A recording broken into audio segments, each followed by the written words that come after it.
Regency मैदान में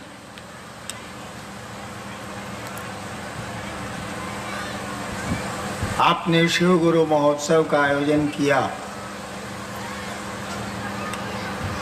और मेरा सौभाग्य कि मुझको इसमें शामिल होने का अवसर मिला। यह जो कार्यक्रम हो रहा है, इसके पीछे जो उद्देश्य है, जो मंशा है कि कार्यक्रम किस कारण से हो रहा है,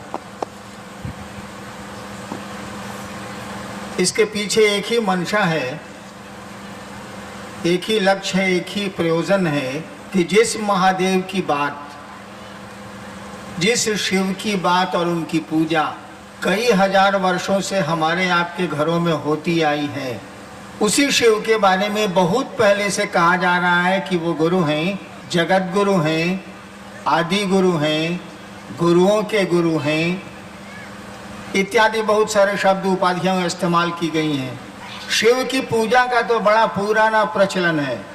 महादेव की तो घर घर में पूजा होती है। कहा जाता है चंदा मामा सबके मामा, शिव घर घर के बाबा। लेकिन उनसे शिष्य के रूप में, उनको गुरु मानने के सिलसिले में कोई जुड़ाव आज तक नहीं हुआ। आप इतिहास का पन्ना उलट के देखेंगे तो 4-5 हजार साल में मुश्किल से 110-112 लोग मिलेंगे जिन्होंने शिव को अपना गुरु बनाया और खुद बड़े अच्छे गुरु हुए वो लोग।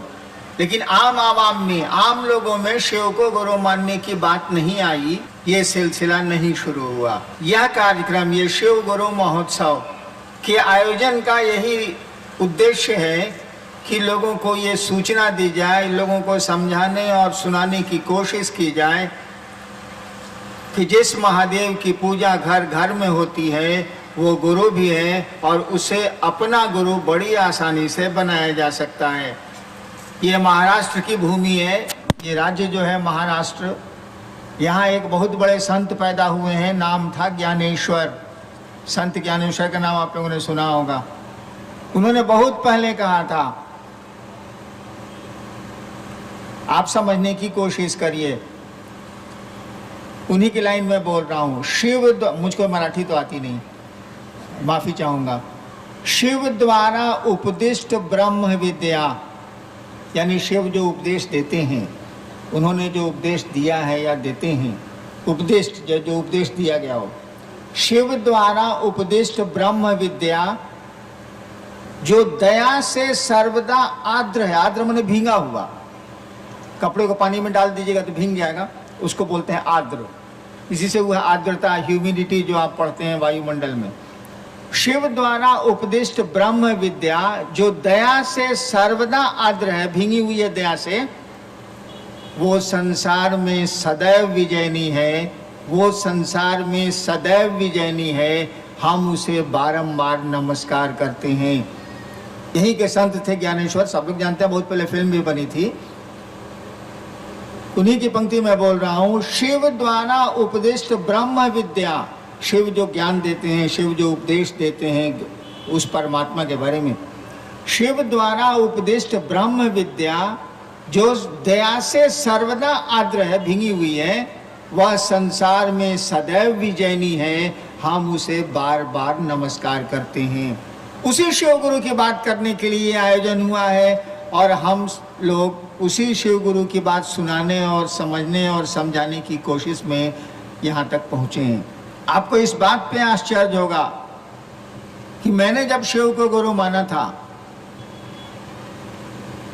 मुझको खुद पता नहीं था कि शिव गुरु है। न मैंने कहीं पढ़ा था, न मैंने कहीं सुना था, मुझको कुछ पता नहीं था। श्मशान जाता था बचपन से, ढेर सारे अघोरियों और तांत्रिकों और गुरुओं के साथ रहा था मैं। अचानक 15 साल के बाद एक बार रात में श्मशान में एक ख्याल मुझको आया, ख्याल आया, बस सोचा मैंने और कुछ नहीं, सोचा। और श्मशान में आदमी अकेले होता है, वहाँ महफिल नहीं होती। मेरे मन में एक ख्याल आया था कि गुरु भगवान होते हैं, गुरु ब्रह्मा गुरु विष्णु गुरुदेव महेश्वर, सुना ही हम लोगों ने, बचपन में संस्कृत में पढ़ा है। गुरु भगवान होते हैं तो ये भगवान गुरु क्यों नहीं है? केवल मैंने सोचा। गुरु भगवान होते हैं तो ये भगवान गुरु क्यों नहीं है? क्यों सोचा इसको छोड़ दीजिए, लेकिन सोचा। मैंने सुना था भगवान शिव को कहते हैं, सुना था, अब समझा दूंगा, लेकिन उस दिन केवल सुना था। मैंने सुना था कि भारत का अध्यात्म, मैं इतिहास का विद्यार्थी भी रहा हूं कॉलेज में, भारत का अध्यात्म शिव को ईश्वर कहता है, महेश्वर कहता है, और महेश्वर को शिव कहता है। शिव ईश्वर शब्द का ही द्योतक है, उसी का पर्यायवाची। तो मैंने सुना था कि शिव भगवान को कहते। दिमाग में जब आया कि गुरु भगवान होते हैं तो भगवान गुरु क्यों नहीं है, दिमाग में यह भी आया भगवान तो शिव है। मैंने शिव को भगवान समझ के गुरु बनाया, गुरु समझ के नहीं। गुरु तो मुझको मालूम ही नहीं था तो कैसे बनाता मैं। मैंने शिव को भगवान समझ के गुरु बनाया, लेकिन बनाया तो बनाया, रिश्ते बनाए तो बनाए, अब नतीजा जो होगा देखा जाएगा। डर भी था, आपकी तरह मुझको भी ये बात मालूम थी कि शिव न दिखता है न बोलेगा, तो हमको समझाएगा कौन, हमको मंत्र कौन देगा, हमको प्रक्रियाएं कौन बताएगा। मेरे मन में भी ये था जैसे आम लोगों को होता है, सामने तो दिखता नहीं वो, सामने तो बोलेगा नहीं, उपदेश कौन देगा, समझाएगा कौन।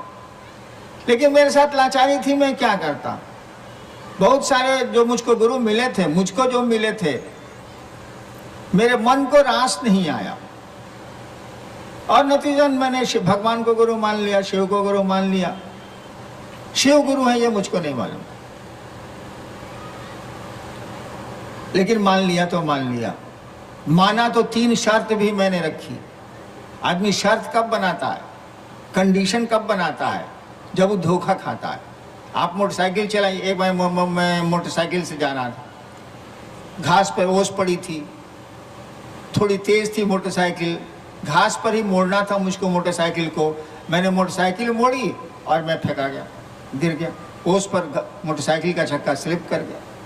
उसके बाद जब भी मैं मोटरसाइकिल चलाता था, जब भी घास मुझको मिलती थी, भले ओस पड़ी हो या नहीं पड़ी हो, गाड़ी को 4 नंबर से 2 नंबर में मैं ले आता था कि कम से कम धीमा तो चलेगा, हमारा मुंह कान तो नहीं भसकेगा। तो मैंने भी शर्त बनाई शिव को गुरु मान के। मैं भी धोखा खाया था, इसीलिए मैंने शर्त बनाई। उसी समय बनाई जब मैंने उनको गुरु माना था। रात के 2 बजे श्मशान में, आराम के पास एक श्मशान है गांगी, उस समय मैं कानून का विद्यार्थी था, लॉ कॉलेज में पढ़ता था।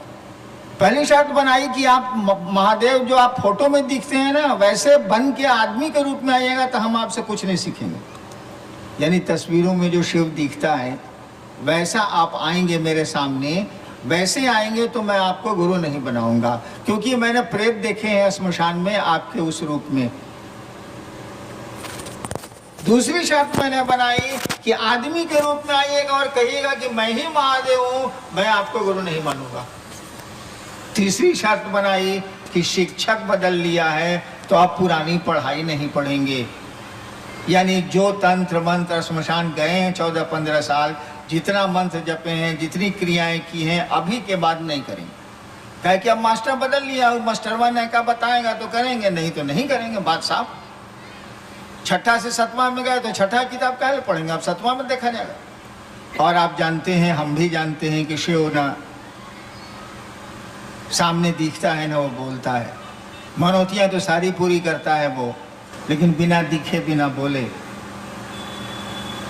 इसी बीच में मैं बिहार सरकार के भारत सरकार में बैठा तो इंडियन पुलिस सर्विस में आया, उससे हटा तो बिहार सरकार में डिप्टी कलेक्टर हो गया, नौकरी में चला। लेकिन मैं बैठ के बहुत रोता था। 15 साल गंवा दिया उधर श्मशान में। शिव को गुरु माना तो यहाँ भी लफड़ेबाजी, यहाँ भी कुछ नहीं है, तो मैं बैठ के रोता था। इसके बाद की कहानी बड़ी लंबी। 8 साल बीत गए। 74 में मैंने माना था, 82 आ गया, 8 साल बीत गए। मैंने किसी को भी नहीं कहा कि मैंने शिव को गुरु बनाया, किसी आदमी को नहीं कहा कि मैंने शिव को गुरु बनाया। जबकि बहुत मेरे मित्र थे, श्मशान वगैरह में जाने के चलते बहुत हर जगह बहुत मेरे दोस्त हो गए थे मसानी लोग। किसी को मैंने नहीं कहा कि मैंने शिव को गुरु बनाया है, क्योंकि मुझको लगता था यहाँ भी ठगी है, यहाँ भी गड़बड़ है। 8 साल के भीतर मुझको लगा कि ये तो बोलता भी है, ये तो सब करता है, बिना शरीर के सब करता है ये। और 8 साल के भीतर मुझको लगा कि ये तो गुरु है, दिखता नहीं है, बोलता नहीं है, लेकिन ये जो समझाता है ये तो कोई नहीं उतना नहीं बढ़िया से समझा सकता। और मैंने तब लोगों को कहना शुरू किया कि शिव को आप अपना गुरु बनाइए। उस शिव को जिसकी पूजा हमारे आपके घरों में होती है, उसी महादेव को अपना गुरु बनाइए। और बनाने में क्या लगता है? आप सोचिए, मैंने शिव को गुरु कैसे बनाया था। मैंने शिव को, जो आदमी दुनिया में ये बात कह रहा है कि शिव को आप गुरु बनाएं, उस आदमी ने शिव को गुरु कैसे बनाया? कौन से सूत्र थे उसके पास, कौन से उपाय थे उसके पास? कुछ तो नहीं था। केवल सोचा था कि हम शिव को आज से गुरु मानेंगे, शिव मेरे गुरु हैं। आज सोच लिया तो अब सोच लिया, मान लिया तो मान लिया, अब इसमें बदलेंगे कौन चीज? बस सोचना है, केवल सोच लेना है कि हे महादेव आप मेरे गुरु हैं, हम पर दया कर दीजिए।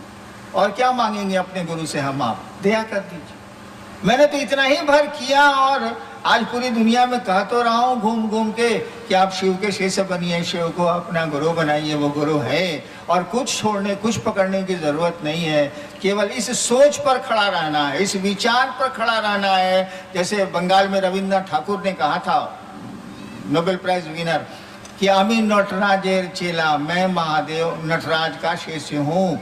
आमी नटराजेर चेला, बंगला में है, आमी नटराजेर चेला। ठीक उसी तरह से मन में ये विचार केवल कायम रहे, और विचार कायम रहना चाहिए। टूट जाएगा तो सब मन खत्म हो जाएंगे। यह विचार कि कोई मेरा बेटा है, जिस दिन आपके हमारे मन से हट गया तो बाप बेटे का संबंध खत्म हो जाएगा। बहुत लोगों को होता है जिसका फिर इलाज भी होता है। लोग भूल जाते हैं कि कोई मेरी पत्नी है, कोई मेरा बेटा है, कोई मेरी माँ है, कोई बाप है, तो लोग उसको मेंटल इलाज कराते हैं, तब उसकी याद आती है और तब व्यवहार वो ठीक करता है। तो इस विचार को कि शिव मेरे गुरु हैं, हमको आपको तरोताजा रखने की जरूरत है, और यही हमको आपको शिव का शिष्य बनाता है। मैं तो वैसे ही बनाऊं। शिव को गुरु मानने के बाद जो मुझको 8 साल में लगा, तब मैंने कहना शुरू किया कि आप शिव को गुरु बनाइए, उनसे दया मांगिए, अपने गुरु शिव की चर्चा करिए और अपने गुरु को प्रणाम करने की कोशिश करिए। क्योंकि प्रणाम तो हम लोगों से होता नहीं है। प्रणाम तो हम लोग महादेव को करते नहीं है, अपने को करते हैं, अपने लिए महादेव को करते हैं। महादेव के लिए तो महादेव को प्रणाम करते नहीं है। तो हमने कहा कि प्रणाम करने की कोशिश करें।